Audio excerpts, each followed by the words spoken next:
بالخلا اختي وحبه وحده ديال الفرماج غترجعيه بيضه باللاره، غيولي له الوجه ديالك صافي حليب، غتعالجي البقع، تعالجي النمش والكلف. لك انت اختي سمراء وفيك الكحوليه، اليوم اختي بفضل هاد لا غوسيت غتبيضي وترجعي ان شاء الله كما كنقولوا صافيه حليب. واللي شافتك ضروري ما تسولك على السر ديال الجمال ديالك. فنتمنى هاد لا غوسيت تنال الاستحسان ديالكم، نتمنى تنال الاعجاب ديالكم. وبليز حبيباتي ما تبخلوش عنا باللي لايك. اي وحده كتشوفيا دابا اختي عافاك هبطي لتحت وشجعيني بواحد لايك، راه ما غتخسري حتى شي حاجه، غير غادي تزيدوا تشجعوا بينا وتافونسيو بينا الحمد لله لقدام. وما تنساوش تشتركوا في القناه وخليو لنا دي كومونتير ديالكم لتحت في هذا لا فيديو هذا. وعلى بركه الله البنات نمشيو باش نتعرفوا على مكونات الوصفه، الطريقه ديال التحضير ديالها والطريقه ديال الاستخدام والاستعمال ديالها. اول حاجه البنات غادي نحتاجوا ان شاء الله الخل والفرماج. ها هو البنات الخل والفرماج. هاد الخل والفرماج البنات ما شاء الله على واحد الغزيل دا كيعطي فاش كيتخلطوا مع بعضياتهم. بالنسبه للخل البنات راه ديما كنشارك معكم هاد النوعيه في لي فيديو ديالي، تنقول لكم زوينه غير خذوها. فانا اليوم البنات غادي نبارطاجي معكم هاد النوعيه اللي ديما كنشاركها معكم ديال الخل. صراحه فعال هاد الخل هذا في التفتيح او في التبييض او في توحيد اللون. فإلا عندك مثلا حساسيه منه فخذي نص كاس تاع الخل وضيفي له نص كاس تاع الماء. فاش كيتخلطوا مع بعضياتهم كيبدا داك التركيز يقل ديال هذا الخل، وبالتالي هنا كتكوني استفدتي منه مزيان. بالنسبه الفرماج كنحتاجو حبه وحده ديال الجبن سواء المثلث او المربع او لا فاش كيغي او لا دي مارك وحدين اخرين. شوفي انت الحاجه اللي غتناسبك واللي غتسلكك، اي ماركه بغيتي ديريها. انا الاغلبيه كندير لا فاش كيغي، علاش كيعجبني صراحه، فعال صراحه الله وزوين بزاف، فديما كندير هاد لا فاش كيغي هذا. فقلنا حبه ديال الفرماجه والخل ديال المائده هذا الملون، راه فيه الصغير وفيه حتى هذا الحجم الكبير. والا ما عجبكش ديري خل التفاح، اولا كما قلنا خذي نص كاس تاع الخل مع نص كاس تاع الماء وخلطيهم وبالصحه والراحه. دابا غندوز معكم المكونات الثانويه. شنو غادي نحتاجو؟ غنحتاجو اختي مكونات سهله ولكن راها معجزه في التبييض، في ازاله الوسخ، ازاله عفوا تجاعيد ترهلات. يعني اللي عندك لابو مهرهره محرحره فاختي جربي لي هذه الوصفه وردي عليا في لي كومونتير لتحت. بالنسبه للبنات المكونات الثانويه غنحتاجوا القهوه، ها هي سريعه الذوبان ولا القهوه حبيبات. هذه البنات راه زوينه ديما كنبارطاجيها معكم، ها هي. وغادي نحتاجوا ان شاء الله الحليب باودر اولا الحليب المجفف نيدو، سواء هاد الماركه ولا ماركه واحده اخرى حتى يدنا ديما كنشاركها معكم. ها هي هذه البنات ديال نيدو حتى هي زوينه. فالمهم اللي توفر عندك استخدمي. فقلنا حبيباتي غنحتاجوا ان شاء الله الحليب باودر اولا الحليب المجفف نيدو. غنحتاجوا ان شاء الله القهوه سريعه الذوبان، وغتحتاجي معايا الروز هذا بالضبط راه دقه بطله الكحوليه والسواد فين ما كان. انا غنشارك معكم نوعيه الروز اللي كنستخدم باش هكذا تشوفوا.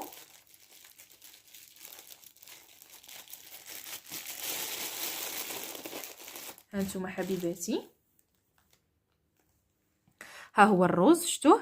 هذه هي نوعيه ديال الروز اللي كنخدم بها. هاد الروز البنات راه كيتباع عند العطار عند العشاب عند اي واحد البنات كتاخذوا من عنده هذا الروز الابيض، كتشدوه طحنوه حتى كيولي بودر ناعمه وكتستخدموه. المهم البنات غنحتاجو كميه ديال هذا الروز بالضبط كما قلنا البنات. هذا البيض راه وريتو لكم، ديروا ليه سكرين باش ما تجيبوش شي نوعيه واحده اخرى، لانه البنات هذا هو كما كنقولوا رخيص وزوين، ماشي غير رخيص وعيان ولا غير زوين وغالي، لا البنات العكس تماما وعلى ضمانتي البنات.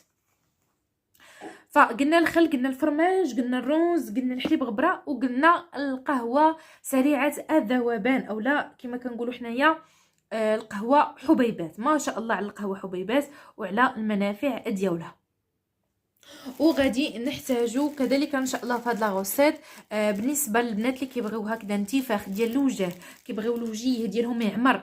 كاين بعض النساء عندهم غير 20 ولا 30، ماشي بالشرط تكوني كبيره في العمر باش هكذا يكونوا عندك مشاكل في الوجه، لا راه كاينه عندها غير 20 غير 19 عام ولا شتيها كتقولي هاد السيده ما تعطيش 19 كتعطي واحد العمر كبير كتقولي عندها شي 30 ولا حتى اكثر. علاش؟ لانه كتلقيها وجهها ضعيف كما كنقولوا حنا داير كي يعني كيكون كي مصوص كي الموميا، يعني كتكوني هكذا كتخلعي واخا انت صغيره. فاختي عليك بهاد الوصفه سواء صغيره ولا كبيره. فالمهم حبيباتي بالنسبه لهذا المكون هو الحمص، ها هو غزال حمص افيكاس فن هذا بالضبط. هاد النوعيه ديال الحمص البنات راه فين ما مشيتو غادي تلقاوها. يعني هذه البنات راه ماشي داك اللي كتكون مقرمله، يعني عند العطاره، عفوا عند مولين الزريعه. لا البنات، هذه راه هي اللي كنديروا بها الحريره حامضه، وبارتو كتلقايها، يعني مشيتي عند العطار تلقايها، مشيتي عند مول الحانوت تلقايها. المهم هذا هو الشكل ديال الحمص، انا غنوريه لكم. شفتوها البنات؟ هذا غزال، هذا على ضمانتي اي وحده دارتو راه غترحم ليا بها الوالدين. فالمهم قلنا الحمص، قلنا الرز، قلنا القهوه، وقلنا الحليب غبره، هذا نيدو راه وريته لكم، وقلنا الفرماج، وقلنا الخل. اللهم بارك وزد في ذلك. على بركه الله ندوزو لطريقه التحضير، وركزوا معايا عفاكم في الطريقه. وما تنسينيش اختي انت اللي كتشوفي فيا واحد اللايك، الله يجعلها في ميزان حسناتك ان شاء الله. المهم هنا غناخذ حبه وحده ديال الجبن اولا ديال الفرماج،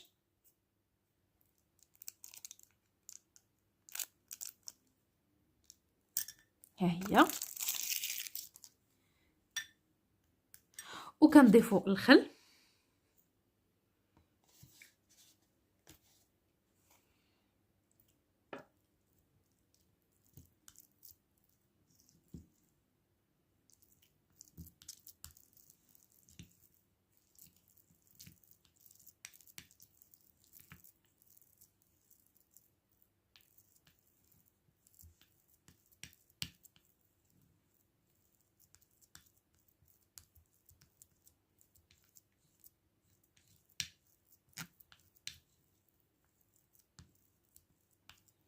المهم البنات ها هو الفرماج والخل.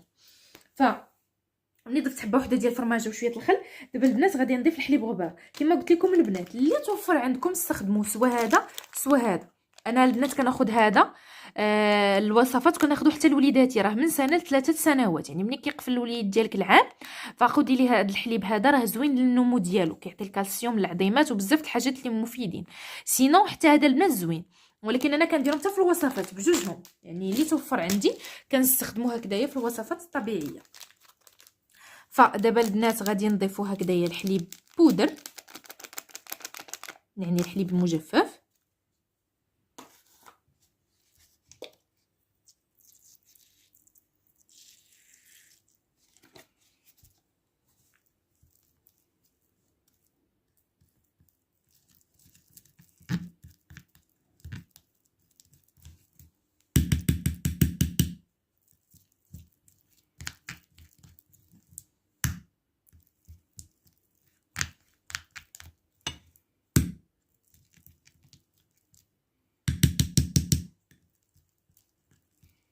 نتوما حبيباتي. درت الفرماج وضفت الحليب وضفت الخل.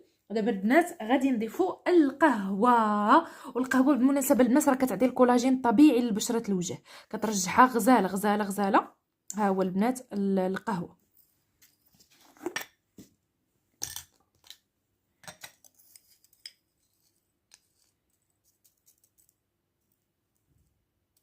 انا البنات راه ما كثرتش، ضفت غير شويه، ولكن نتوما على حسب، شوفوا نتوما الحاجه الانسب ليكم.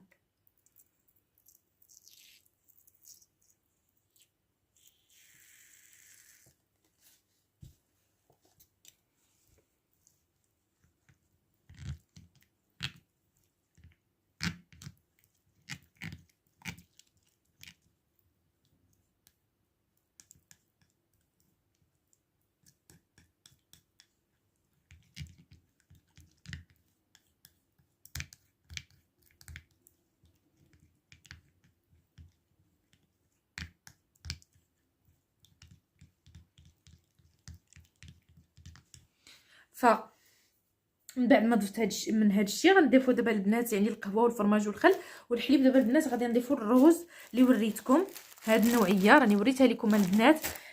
غزاله في التبييض. هذه البنات راه ما كتخطانيش نهائيا، كناخذ منها تبارك الله كميه كبيره باش هكذا نبقى دائما نستخدمها في الوصفات الطبيعيه ديالي. المهم البنات هي المعلقه الاولى وهي المعلقه الثانيه،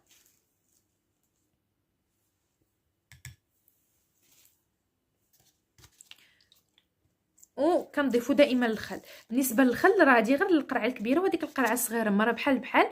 وكما قلنا على ما كيتواترش معكم هذا الخل هذا ماشي مشكل، ضيفوا كما قلنا الخل ديال التفاح، اولا خذوا نص كاس تاع الخل مع نص كاس تاع الماء باش هكذا التركيز ديالو يخف وما يسبب لكم حتى شي مشكل ان شاء الله.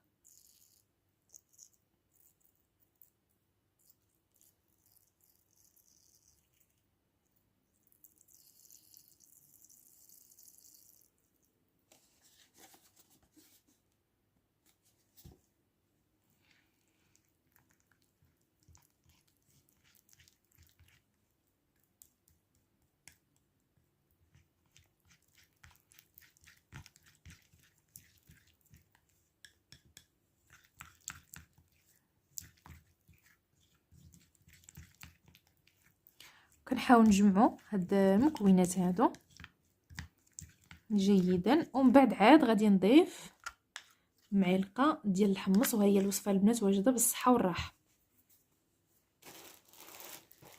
بالنسبه للحمص حتى هو البنات راه هذا اللي غيقولوا لي واش كطحنيه ولا. البنات مره كنطحنو ومره ملي ضيق الوقت وبزاف ديال المسؤوليات يكونوا في الدار، فكنحاول نمشي عند العطار وناخذو مطحون. يعني راه هو كيكون عنده واحد الطحانه اما يطحنوا قدامك باش هكذا تعرفيه بلا حمص 100%، اولا كيكون عنده هكذا واجد. ولكن البنات ما نصحكمش بهذاك اللي كيكون واجد. علاش؟ لانه يقدر يكونوا فيه مواد اخرى اللي ما غاديش تعجبكم. يعني لا قدر الله يكون فيه شي حاجه واحده اخرى مخلطه معاه، فمن الاحسن البنات تاخذوا كما قلت لكم الحمص اما واجد من عند العطار، يعني يطحنوا قدامكم، اما تطحنوه نتوما في الدار. ها هو البنات، والطحن ديالو في الدار كتدقوه في المهرز هو الاول باش هكذا البنات ما تكونش البودر ديالو هكذا خشينه ولا مكوره، لا من الاحسن تكون ناعمه. المهم هنايا راه ضفنا 2 معالق ديال الحمص غبره، يعني الحمص بودر.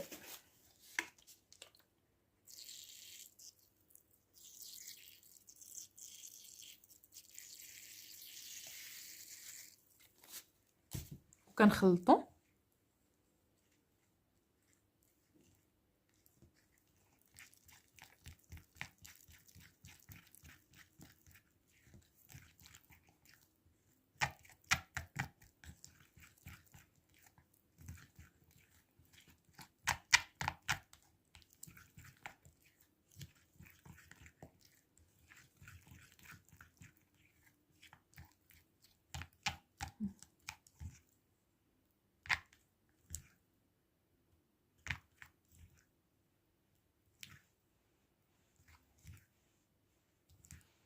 المهم البنات هذا هو شكل الوصفه. شوفوا في الاخر. المهم الا جاتكم نتوما جاريه راه كتزيدوا شويه الحمص، جاتكم عاقده راه كتزيدوا شويه الخل على حسب.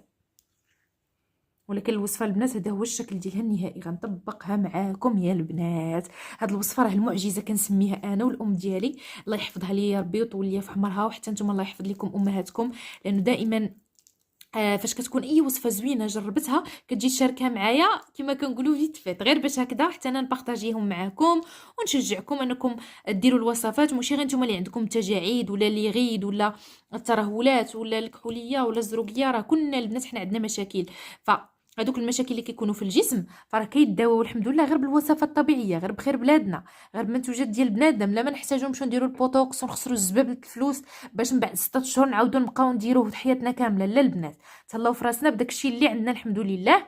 وهذا هو الشكل ديال الوصفه. ها هي درت فيها كما قلنا البنات جميع المقادير اللي وريتكم، وكتخلطيها وكتطبقيها على وجهك، على عنقك، على اليديدات ديالك، لي بارتي انتيم، تحت بيطانك، بين فخادك. المهم اي بارتي عندك فيها مشاكل كتخليها حتى كتجف، حتى كتنشف مزيان ومن بعد كتغسليها بالصحه والراحه. وهذه هي وصفه الخل والفرماج اللي بزاف منكم قلتوا لي شاركيها معنا، بارطاجيها معنا.